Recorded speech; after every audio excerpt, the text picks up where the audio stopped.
우리 함께 사도신경으로 우리의 신앙을 고백하겠습니다. 나는 전능하신 아버지 하나님 천지의 창조주를 믿습니다. 나는 그의 유일하신 아들 우리 주 예수 그리스도를 믿습니다.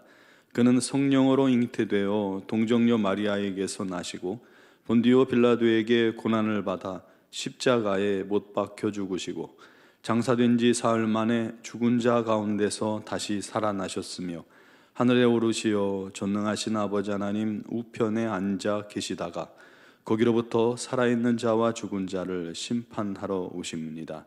나는 성령을 믿으며 거룩한 공교회와 성도의 교제와 죄를 용서받는 것과 몸의 부활과 영생을 믿습니다. 아멘. 찬송가 510장 찬양 드리겠습니다.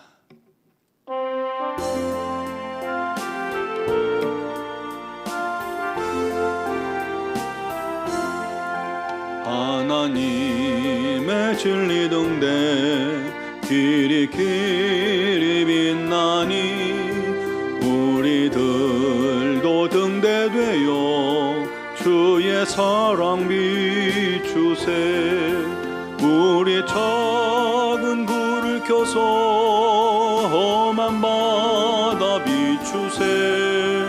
물에 빠져 헤매느니 건져내어 살리세.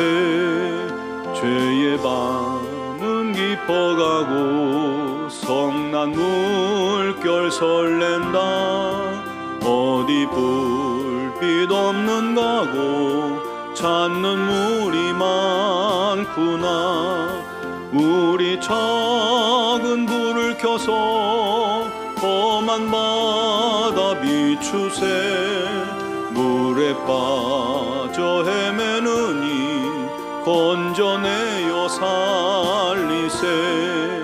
너의 등 불도 두어라.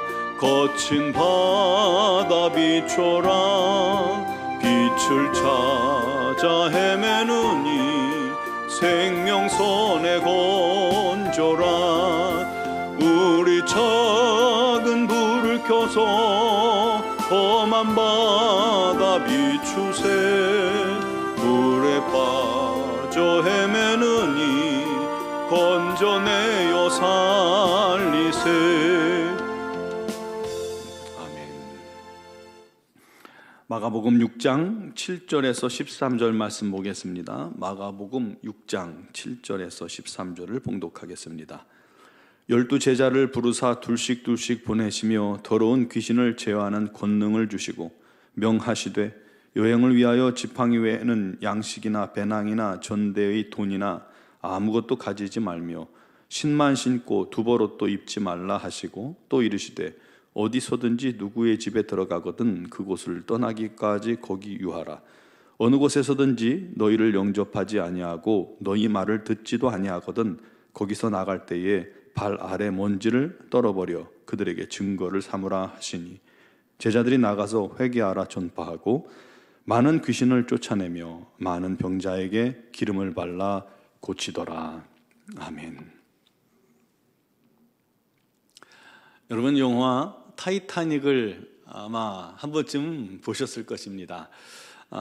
영화에서 가장 유명한 장면이 주인공 여인이 뱃머리에 서서 이렇게 손을 들고 눈을 감으면 뒤에서 남자가 이렇게 허리를 안아서 잡아주는 그런 모습이었죠. 그래서 사람들이 한때 배만 타면 그렇게 뱃머리에 가가지고 다들 손을 드는 그런 퍼포먼스를 하곤 했습니다. 그런데 사실 개인적으로 그 영화에서 가장 멋진 장면은 따로 있다고 생각합니다. 그런 멋진 사랑의 아름다운 사랑이라는 영화적 요소를 넣기 위해서 그것을 하긴 했지만 진짜 제 개인적으로는 마지막에 배가 침몰하는 그 순간에 마지막까지 배를 지키는 선장이나 또 악단이 있었죠. 배가 침몰하는 그 순간까지 찬송가를 연주하며 사람들을 위로하고 하나님의 나라를 소망하도록 그렇게 유도하던 그 악단이 있었습니다. 그들은 실제 인물이라고 해요. 밴드의 캡틴은 월레스라는 그리스도인입니다. 그는 복음을 전하기 위해 그 배에 승선했다고 합니다. 그렇게 배가 침몰하기까지 자진해서 죽음을 두려워하는 승객들을 위해 찬송가를 연주했죠. 4주를 가까이 그 찬송을 계속해서 연주하며 이렇게 소리쳤다고 합니다. 예수 그리스도, 그분을 의지하세요. 그를 가까이 하세요. 그가 우리의 소망입니다. 그는 배와 함께 죽음을 맞았지만 그의 행동은 주님 앞에서 해처럼 빛나는 영광과 또 칭찬을 받았을 것이 틀림이 없다라고 생각합니다. 여러분, 그리스도인으로서 가장 큰 사명은 복음을 전하는 것입니다. 예수님은 이 땅을 구원하기 위해서 오셨고 또 복음을 전하셨습니다. 그래서 우리 그리스도인은 그 예수님을 닮아가는 사람들입니다. 따라서 장성한 그리스도인은 복음을 전하고 복음을 위해 살아갈 수 있는 자, 그가 장성한 그리스도인입니다. 주님께서 제자들을 부르실 때 사람 낚는 어부가 되게 하리라 라고 말씀하셨던 것처럼 제자들의 최종 목표, 우리 그리스도인의 목표는 사람 낚는 어부가 되어야 합니다. 곧 복음 전파, 전도하는 사람, 복음을 전하는 사람, 삶 속에서 복음에 합당한 삶을 살고 그리스도의 향기, 그리스도의 편지가 되는 사람이 진짜 장성한 그리스도인입니다. 주님은 제자들이 장차 전도의 사명을 온전히 감당해야 했음을 잘 아시기에 이제 전도 훈련을 시키시는 거예요. 12제자들을 둘씩 짝을 지어서 각 지역으로 파송하십니다. 파송하실 때 그냥 보내시는 것이 아니라 더러운 귀신을 제어하는 권능을 주셨고, 또 마태복음 10장에는 병을 치유하는 권세도 주셨습니다. 그리고 회개하라, 천국이 가까이 왔느니라. 세례 요한이 전한 복음, 우리 주님께서 일성으로 전하신 그 복음을 제자들도 전하게 하신 것이죠. 이때 둘씩 짝을 지은 것은 증인으로서 인정받으려면 최소 2-3사람이 필요하기 때문에 그들을 둘씩 짝을 지어 보낸 겁니다. 또한 혼자보다는 2사람일 때 훨씬 용기도 나고 서로 의지할 수가 있기 때문입니다. 우리가 전도의 현장을 가보면요, 환영받는다기보다는 핍박이 훨씬 더 확률이 높습니다. 많아요. 그때 핍박을 받아도요, 혼자 당하면 좌절하기 쉬워요. 낙심되고 정말 내가 이렇게까지 해야 하냐 라고 그런 생각이 불끈 듭니다. 그런데 그럴 때라도 동료가 옆에서 손을 확 잡아주면 힘이 되고 의지가 되고 꺾이지 않는 그런 믿음이 생기는 것입니다. 또 전도여행을 할 때 지팡이와 신발 외에는 먹을 것이나 돈이나 아무것도 가지지 말고 두보로도 챙기지 말라고 하셨어요. 왜 그러셨을까요?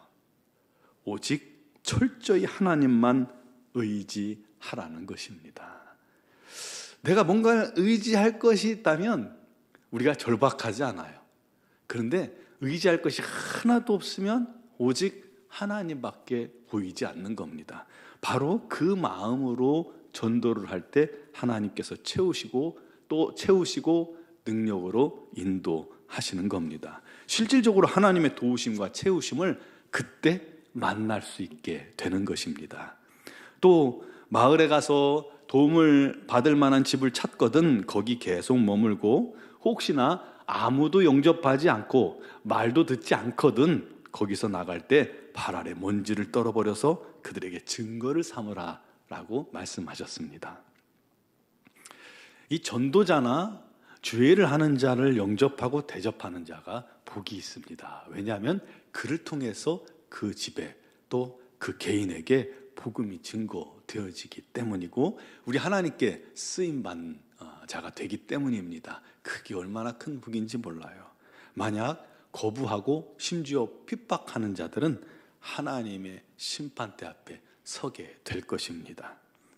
주님의 가르침을 받은 제자들이 이제 둘씩 짝을 지어 각각의 마을로 다니며 회개하라, 천국이 가까웠느니라 라고 복음을 전합니다. 그리고 예수님과 세례 요한처럼 담대하게 복음을 전파합니다. 그들이 복음을 전할 때 제일 싫어하는 존재가 누굴까요? 사단이죠. 그리고 그 수하 귀신들입니다. 귀신들이 방해하고 막으려 하면요, 그때 제자들은 예수의 이름으로 많은 귀신을 실질적으로 쫓아냈습니다. 예수님처럼 또 많은 병자들에게 기름을 붓고 기도하여 치유했습니다. 그를 통해서 복음이 힘있게 증거되어지게 된 것이죠. 여러분, 한국교회도 초기에 많은 귀신과 병든 자의 치유가 나타났었습니다. 그게 증거가 되어서 많은 사람들이 주께 돌아오게 하는데 큰 힘이 되었죠. 오늘날도 선교지에 가면 반드시 영적 싸움이 치열하기 때문에 성령의 강력한 역사가 많이 일어납니다. 그런 영적 싸움이 어느 정도 지나면, 그래서 어느 정도 복음화율이 다 이루어지면 변화받은 성도들이 이제 사회 곳곳에서 그리스도인다운 삶을 통해 세상을 변화시켜 나아가게 되는 것입니다. 이번에 미얀마 단기 선교 때도 조를 짜서 우리 성도들이, 청년들이 가정을 돌며 복음을 전했습니다. 복음을 전할 때 와서 기쁨으로 하는 소리가 귀 기울여 듣더라라는 겁니다. 여러분, 귀 기울여 복음을 듣는다는 것이 얼마나 놀라운 일인지 모릅니다. 귀신의 지배를 받던 자들이 복음을 듣는다는 건 이미 귀신이 그 안에서 제거되고 있다는 거예요. 결박되어 있다는 거예요. 이미 기도를 통해서 영적 싸움에 승리했기 때문입니다. 우리 선교사님들과 그 지역의 목사님들이 기도했고, 또 여러분들이 우리 파송된 선교사, 단기 선교 대원들을 위해 기도했기 때문에 그런 역사가 나타날 수 있는 겁니다. 기도를 통해서 이미 영적 싸움에 승리했기 때문에 복음을 귀 기울여 들을 수 있는 겁니다. 그래서 선교 현장에는 기도가 필수입니다. 반드시 기도에 승리하고 나가야 이길 수 있는 겁니다. 이번 단기 선교팀들도요, 예외 없이 참 은혜로운 간증들이 많이 쏟아지고 있습니다. 또 선교를 통해서 상대를 변화시키러 갔다가 내 자신이 변화되고 성숙되어 오는 겁니다. 그것은 복음을 위해 일어서고 일할 때 주님께서 가장 강력하게 일하시고 그를 붙드시고 만져주시기 때문입니다. 여러분, 가능하면 그런 선교 현장에 한번 나가기를 꿈꾸고 기도로 준비하세요. 그런 놀라운 역사가 여러분에게도 나타날 겁니다. 그리스도인은 전도자의 사명을 가진 자들임을 기억해야 합니다. 사람 낚는 어부가 그리스도인입니다. 우리도 전도자의 삶을 살게 해달라고 기도하시기 바랍니다. 복음을 전하는 자가 되게 해달라고 기도하시기 바랍니다. 나는요, 말씀을 잘 몰라요. 어떻게 전할지 몰라요. 예수님 만난 얘기하시면 됩니다. 예수님이 나를 어떻게 변화시켰는지 다 그 증거는 있으시잖아요. 그거 전하면 됩니다. 예수 믿으니까 내가 뭐가 좋더라, 그거라도 전하면 좋습니다. 복음을 전하는 것이 어렵다고 생각하기보다는 당연하고 쉽다라고 여기고 복음을 틈틈이 전할 수 있는 삶의 현장에서, 요즘은 길거리에서 전하는 게 참 어려운 시대입니다. 여러분, 우리 성도들이 삶의 현장에서 만나는 사람들에게 이와 같은 복음을 증거하는 일들이 있어야 합니다. 이때 더 큰 능력으로 우리 하나님께서 일하실 것입니다. 우리 담대히 복음을 전할 때 여러분 주변에 귀신이 쫓겨지고 병든 자가 치유되는 그런 하나님의 역사가 일어날 줄 믿습니다. 그런 담대하고 능력 있는 그리스도인으로 승리하는 그리스도인이 되기를 주님의 이름으로 축원합니다. 기도드리겠습니다. 사랑하시는 아버지, 우리에게 놀랍고 복된 복음을 허락해 주셨고 그 복음을 전할 수 있는 자가 되게 해주시니 감사합니다. 그럼에도 불구하고 우리가 자신감이 없고 복음대로 살지 못함으로 말미암아 그 복음을 전하는 일에 스스로가 제한되고 스스로가 또 자신감 없어 하는 일들이 얼마나 많은지 모릅니다. 주여, 우리를 긍휼히 여기시고 진정 우리 하나님의 살아계신 능력을 날마다 새롭게 맛보아 아는 자들이 되게 하여 주옵소서. 내 안에 있는 이 복음의 열정이, 복음의 이 능력이, 우리 주님께서 나와 함께 하신 놀라운 소식이 증거되지 않고는, 내가 말하지 않고는, 전하지 않고는 견딜 수 없는 그런 뜨거움이 되게 하여 주시옵소서. 그래서 주의 복음을 증언할 때에 주변의 많은 영혼들이 예수 안에 돌아오게 하시고 구원받게 하시고 귀신이 쫓겨지게 해주시고 우리 하나님의 영광이 나타나게 하여 주옵소서. 사랑하는 성도들이 사람 낚는 업으로 성장하게 하여 주시옵소서. 아버지 하나님의 뜻 안에 날마다 거하게 하여 주옵소서. 오늘도 여러 가지 사정과 형편을 주님께 아뢰입니다. 그 모든 간구도 우리 하나님의 인도하심과 뜻대로 역사하여 주시고 응답하여 주시옵소서. 특별히 육신의 질고로 또 여러 가지 정신적으로 여러 가지 문제가 있어 주님 앞에 간절히 아뢰는 영혼마다 우리 하나님 참 승리가 넘치게 하여 주시옵소서. 오늘도 아버지의 회복의 은혜가 넘치게 하시고 치유의 은혜가 가득하게 하여 주시옵소서. 아버지 하나님의 놀라운 은혜로 우리 노원종합교회가 날마다 주의 일이 부흥케 되는 역사가 있게 하여 주시옵소서. 미얀마 영권 한인종합교회 위에도 날마다 우리 하나님의 영광 가득하며 우리 선교사님들에게 지혜와 능력과 권능을 더하셔서 그 귀한 사명을 잘 감당할 수 있도록 은혜를 덧입혀 주옵소서. 아버지 하나님, 오늘 이 새벽에도 주 앞에 나와 믿음으로 간구하는 기도를 주님께서 능력으로 역사하시고 응답하시며 특별히 영상을 통해 예배하는 모든 영혼들에게도 동일하게 역사하여 주시옵소서. 감사하고 예수 그리스도의 이름으로 기도드리옵나이다. 아멘.